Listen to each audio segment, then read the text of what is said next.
May mga taong nasaktan ka na hindi mo naman sinaktan. May mga taong iniwan ka. Pero bakit parang sila pa ang hindi mapakali? Tahimik ka lang. Pero sa bawat katahimikan mo parang may kumakabog sa kanila. At hindi nila alam kung bakit. Ito ang misteryong hindi nila maintindihan. Bakit kapag hindi mo na sila pinapansin? Bakit kapag wala ka ng reaksyon? Bakit kapag hindi ka na nakikipagtalo, mas lalo silang kinakain ng sarili nilang konsensya? Ang sagot ay simple pero masakit. Kapag tumahimik ka, pinipilit mo silang marinig ang mga tunog na pilit nilang tinatakasan ang sarili nilang pagkakamali. Pero bago tayo tumuloy sa mas malalim na pagninilay, kung ngayon mo lang natagpuan ang channel na ito, huwag mong kalimutang mag-subscribe at i-on ang notification bell. Dito sa ating munting sulok ng internet, sabay-sabay nating pinapalakas ang ating isip, damdamin at pananaw sa tulong ng mga aral ng Stoicism at Pilosopiya. Mga katuroang hindi lang basta pampalipas oras, kundi gabay para maging matatag, kalmado at marunong sa gitna ng kaguluhan ng mundo. Number 1, the psychology of silence. Ang katahimikan ay hindi kahinaan. Ito ay salamin. At lahat ng salamin ay nakakatakot kapag hindi mo gusto ang makikita mo. Sa bawat pagkakataong pinipili mong hindi magsalita, ipinapakita mo sa kabilang panig ang malinaw na refleksyon ng kanilang mga gawa. At doon nagsisimula ang hindi nila kayang tiisin, ang harapin ang sarili nila.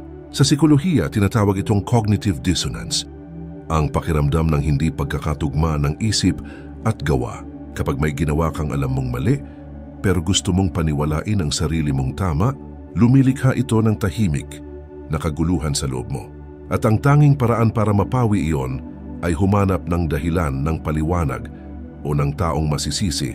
Ngunit paano kung wala kang binigay na dahilan? Paano kung wala kang paliwanag na maibabato nila pabalik? Ang utak nila, na sanay sa kontrol at drama, biglang nababahala sa katahimikan mo. Parang isang bulong sa dilim na hindi nila mapigilan, patuloy na kumakatok, paulit-ulit na nagtatanong, bakit hindi siya nagre-react? May mali ba talaga sa ginawa ko? Ang hindi mo tugon ay nagiging parang echo chamber sa isip nila. Bawat salita na sana ay sagot mo, sila mismo ang bumubuo sa utak nila.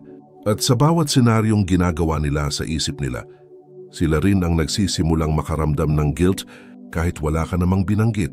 Ito ang dahilan kung bakit minsan ang katahimikan ay mas mabigat kaysa sa sigaw.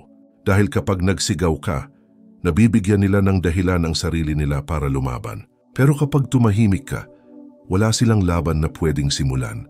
Ang natitira lang ay sila at ang sarili nilang konsensya, isang tahimik na digmaan na hindi nila kayang takasan. Isang psychologist ang nagsabi, when there's no response, the human mind creates its own. At iyon ang pinakamasakit. Dahil ang mga naiisip nilang sagot, mas totoo kaysa sa anumang salita na maaari mong sabihin. Kaya nga minsan, ang pinakamatinding paghihiganti ay katahimikan. Hindi dahil gusto mong saktan sila, kundi dahil sa wakas, pinahihintulutan mo na ang katotohanang sila mismo ang sumira sa sarili nilang kapayapaan. At sa prosesong iyon, ikaw naman ang unti-unting gumagaling dahil hindi mo na kailangang ipaliwanag kung gaano kasakit dahil alam mo, ramdam na nila iyon sa sarili nilang pag-iisa. Number 2, the Stoic lesson. Si Epictetus, isang dating alipin na naging pilosopo, minsang nagsabi, ang hindi mo kontrolado, huwag mong sayangin ang enerhiya. Isipin mo iyon. Isang taong inalipin, pinagbawalan magsalita, tinanggalan ng karapatan, pero natutunan niyang ang tunay na kalayaan ay nasa loob.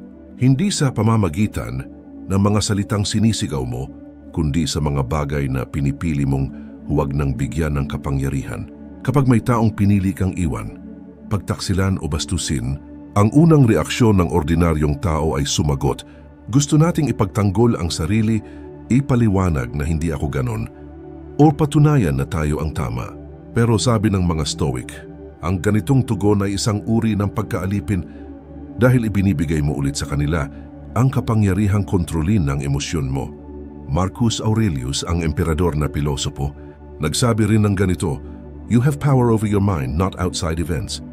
Kapag pinili mong huwag mag-react, hindi ibig sabihin mahina ka. Ang ibig sabihin, alam mong hindi mo kailangang lumaban sa lahat ng gulo para mapatunayan ang lakas mo. Ang Stoic ay hindi manhid.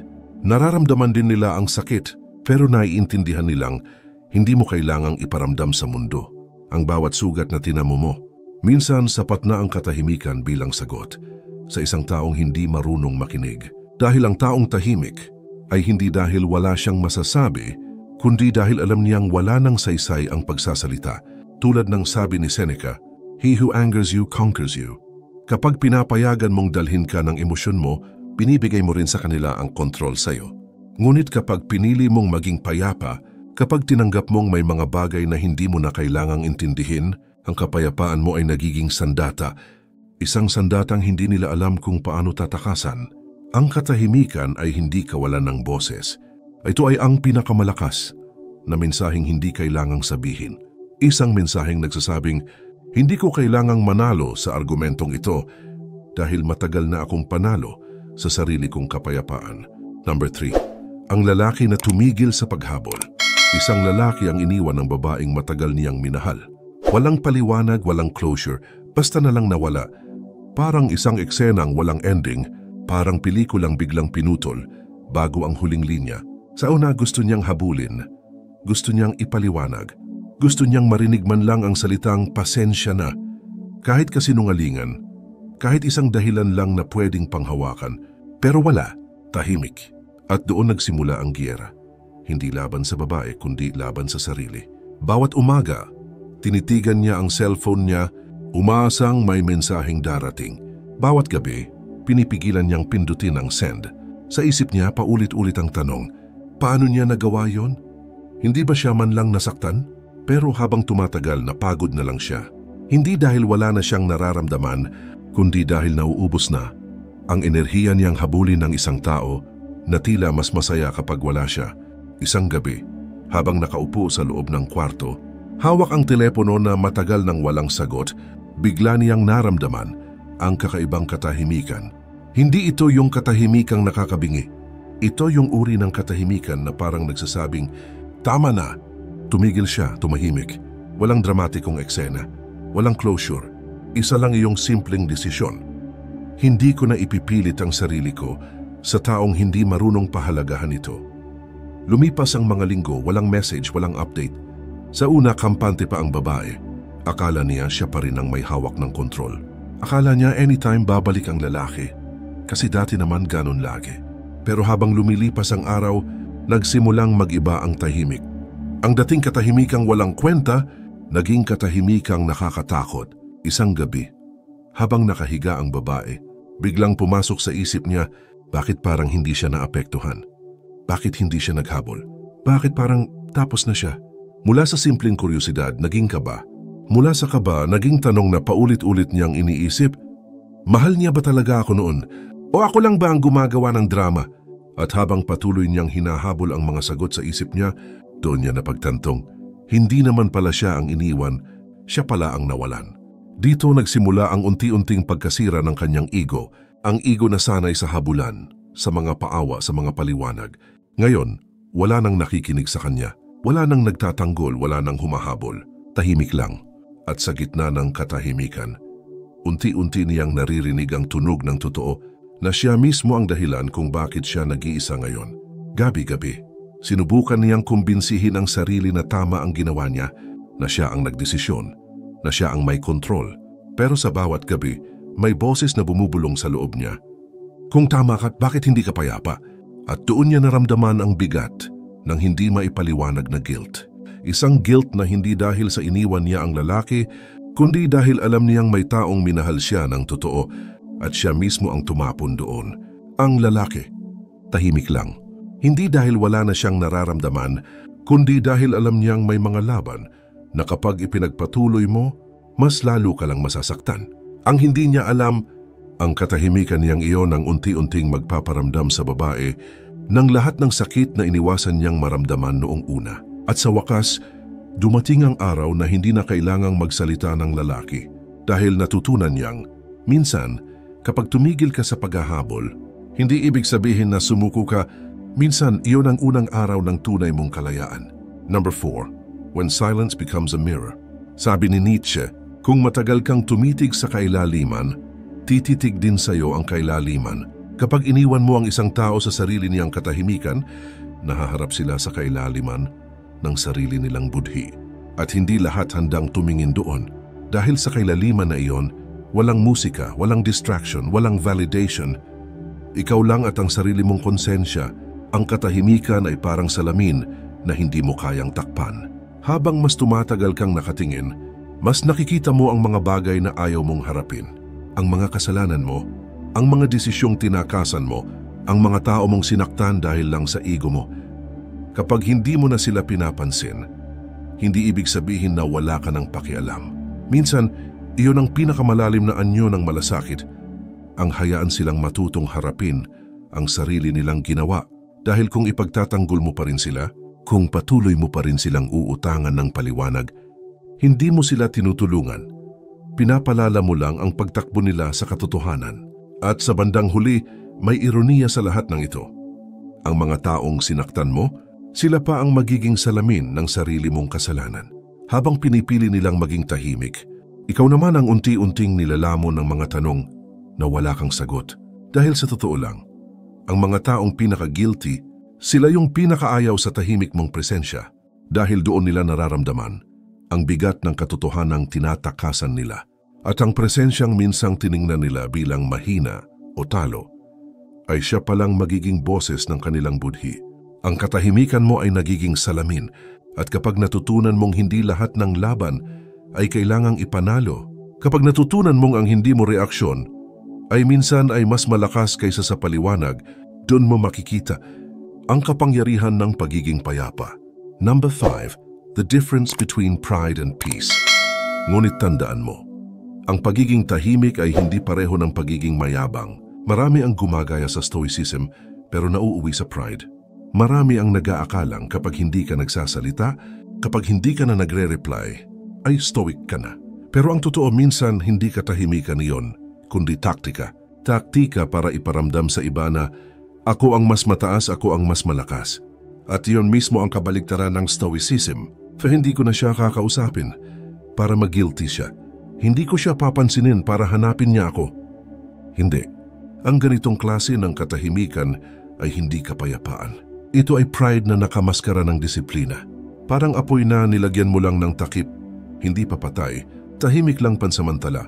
Pero kapag tinanggal ang takip, mas lalong babagsik. Ang tunay na stoic ay hindi tahimik para magparusa, kundi tahimik dahil wala nang kailangang patunayan. Tahimik siya dahil nauunawaan niyang ang reaksyon ay nagbibigay ng kapangyarihan sa iba. At kapag pinili mong huwag sumagot, hindi ibig sabihin wala kang lakas. Ibig sabihin, kaya mong kontrolin ang sarili mong bagyo. Sabi nga ni Marcus Aurelius, the best revenge is to be unlike him who performed the injury. Isipin mo yon. Ang tunay na paghihiganti ay hindi sa pagpapakita ng sakit nila, kundi sa pagpapakita na hindi mo kailangang bumaba sa antas nila. Ang katahimikan ay hindi kawalan ng emosyon. Ito ay tanda ng pagkakaroon ng direksyon, ang kakayahang piliin kung saan mo ilalagay ang lakas mo. Karamihan kasi gusto nating manalo. Gusto nating ipakita na tayo ang tama, na tayo ang lumalabas na matibay. Pero ang stoic ay hindi nakikipagpaligsahan kung sino ang mas tama dahil alam niyang sa huli, ang taong kalmado ang siyang totoong panalo. Ang tahimik na tao ay hindi nangangahulugang manhid. Kadalasan siya pa nga ang pinakasensitibo pero marunong lang siyang timbangin kung kailan kailangang magsalita at kailan mas malakas ang katahimikan.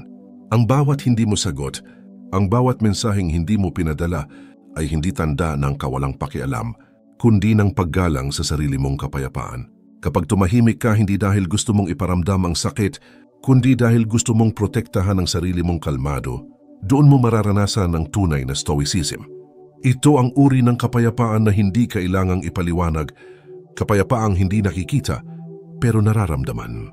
At sa bawat hindi mo sagot, sa bawat hindi mo pag-react, unti-unti mong binabawi ang kapangyarihang ibinigay mo noon. Yung lakas na dating ginugol mo sa pagtatanggol, ngayon ay ginagamit mo sa pagtahimik. Yung enerhiyang dati mong inuubos sa pagpapatunay, ngayon ay inilalaan mo sa pagtanggap. At kapag natutunan mong tanggapin ang katahimikan mo, hindi na siya mukhang kawalan, mukha na siyang kalayaan. Number 6. Uncomfortable truth. Ngunit narito ang masakit na katotohanan. Hindi lahat ng katahimikan ay kayang buuin ang pagkasira ng iba. Minsan, ang katahimikan mo ay hindi nila mapapansin. Minsan habang ikaw ay naglalakad palayo sa katahimikan, sila naman ay abala sa paggawa ng ingay sa ibang mundo.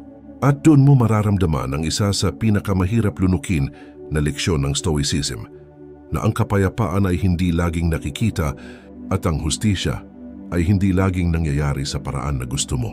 Hindi lahat ng iniwan mo ay mapapaisip, hindi lahat ng sinaktan mo ay makakaramdam ng guilt. At minsan, kahit gaano katahimik, hindi mo maririnig ang tunog ng kanilang pagsisisi. Dahil minsan hindi naman sila natututo, minsan tuloy lang sila sa pagiging sila. Ang Stoicism ay hindi tungkol sa karma o paghihiganti. Ito ay tungkol sa pag-angat ng sarili sa ibabaw ng kaguluhan. Kung tatahimik ka, gawin mo hindi dahil gusto mong makaramdam sila ng guilt, kundi dahil gusto mong makaramdam ka ng katahimikan. Dahil kung ang katahimikan mo ay may halong paghihiganti, hindi ka pa rin payapa, nagbago lang ang paraan ng pagganti mo. Si Seneca ay may sinabi na dapat mong tandaan. Ang taong nag-aalala kung ano ang iniisip ng iba ay alipin ng kanilang opinyon. Kaya kung tatahimik ka, wag dahil gusto mong mapansin nila. Tahimik ka dahil ayaw mo nang ipaalam sa kanila kung gaano ka naapektuhan. Tahimik ka dahil sa wakas, mas gusto mong marinig ang sarili mong boses kaysa sa mga salitang wala ng saysay. Ang katahimikan ay hindi laging sagot. Minsan ito ay huling kabanata. At kailangan mong tanggapin na baka hindi lahat ng kwento ay may magandang ending at ayos lang yun. Dahil minsan, ang pinakamagandang pagtatapos ay yung hindi mo na kailangang ipilit ang isa pa. Kapag tumahimik ka, hindi para iparinig sa iba ang pagkawala mo, kundi para marinig mo ulit ang sarili mong puso, doon mo maiintindihan kung bakit napakahalaga ng Stoicism. Dahil hindi nito tinuturuan kung paano manalo sa laban, tinuturuan ka nitong matutong hindi na kailangang lumaban. At sa bandang huli, ang katahimikan ay hindi dapat maging instrumento ng ego, kundi templo ng kaluluwa. Isang lugar kung saan ang mga sugat mo ay unti-unting naghihilom at kung saan ang mga tao na minsang bumagsak sa ingay ay natututong bumangon sa katahimikan, the silence that speaks louder than words. Sa dulo ng lahat ng ito, matapos ang bawat hindi mo sinagot, bawat mensaheng hindi mo pinadala, bawat gabing pinili mong tumahimik, kahit gusto mong sumigaw, may isang bagay kang marirealize, na ang katahimikan mo ay hindi kahinaan, kundi isang matinding anyo ng kontrol. Nagsimula ka sa sakit, sa pagtitimpi, sa tanong na, mapapansin kaya niya ako kung hindi ko siya pansinin. Ngunit habang tumatagal, natutunan mong ang katahimikan ay hindi para sa kanya, kundi para sa iyo. Ang hindi mo pagtugon ay hindi na tungkol sa pagpaparamdam, kundi sa pagbitaw. Hindi mo na ito ginagawa para mapansin ka, ginagawa mo na ito para mahanap mo ulit ang sarili mong kapayapaan. Ang totoo, bawat beses na pinipigilan mong mag-react, bawat sandaling pinipili mong manahimik sa halip na sumagot, ay isang tagumpay laban sa sarili mong emosyon, at yun ang pinakamahirap na laban sa lahat. Ang labanan ng sarili. Totoo, minsan nararamdaman nila ang pagkawala mo. Minsan, unti-unti silang kinakain ng tahimik mong distansya. Pero minsan din wala silang nararamdaman. At sa puntong iyon mo makikita kung gaano kahalaga ang stoic mindset dahil hindi mo na hinahayaan ang resulta na sirain ang iyong kapayapaan. Hindi mo na hinahayaan ang hindi nila reaksyon na tukuyin kung gaano kakahalaga. Kung ramdam mong tumama sa iyo ang mga sinabi ko, kung may parte ng video na parang sinampal ang kaluluwa mo, ibig sabihin, handa ka nang maging malaya. Kaya huwag mong sayangin ang tahimik mong kapangyarihan. Magpakatotoo pero manatiling payapa. Dahil minsan sa hindi mo paghahabol, doon ka nila pinaka-naaalala. I-share mo rin ito sa isang kaibigan na kailangan ng ganitong sandaling pagninilay. Baka yun na mismo ang tulong na matagal nilang hinihintay. At gaya ng lagi kong paalala, manatiling kalmado, manatiling matalino at higit sa lahat, manatiling buo. Hanggang sa muli, simple pero stoic.